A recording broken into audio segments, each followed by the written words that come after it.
Welcome to our channel. Today we how to uninstall Schema Pro from WordPress, quick tutorial step by step clearly. To uninstall Schema Pro from your WordPress website, begin by logging into your WordPress admin dashboard. Once logged in, locate the menu on the left-hand side of the screen. Click on Plugins to expand the plugin options. In the drop-down, select Installed Plugins. This will take you to a list of all the plugins currently installed on your site. Scroll through the list until you find Schema Pro. Once located, you will see a few options directly under the plugin name. Click on the Deactivate link first.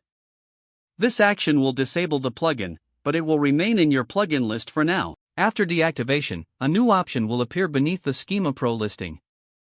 Click on the Delete link. You will be prompted to confirm the deletion. Confirm that you want to delete the plugin. Schema Pro will now be removed from your WordPress installation. If required, you can also go to Settings to check if any configurations need to be adjusted. Finally, remember to clear any caching on your website to ensure the changes take effect immediately. If the page does not load, refresh the browser or try again in a private or incognito window. Make sure you are using the correct email address, then retype it carefully to avoid small typos. If your password is not accepted, use the reset option and create a new strong password you can remember. Check your spam folder for verification or security emails, then complete any requested confirmation steps. Enable two-factor authentication if available to improve account security and reduce unauthorized access risk. After signing in, review your profile details so your contact information and settings are accurate and current. If you see an error message, note it down and try again after restarting your device and internet connection.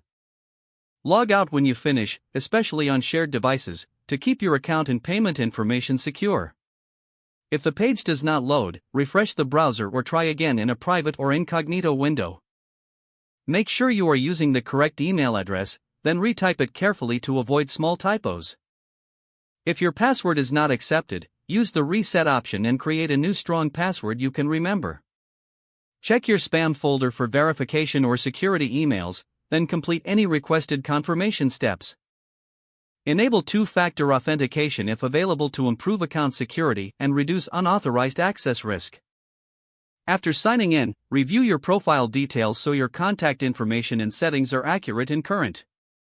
Don't forget to like this video and subscribe to our channel for more step-by-step tech guides.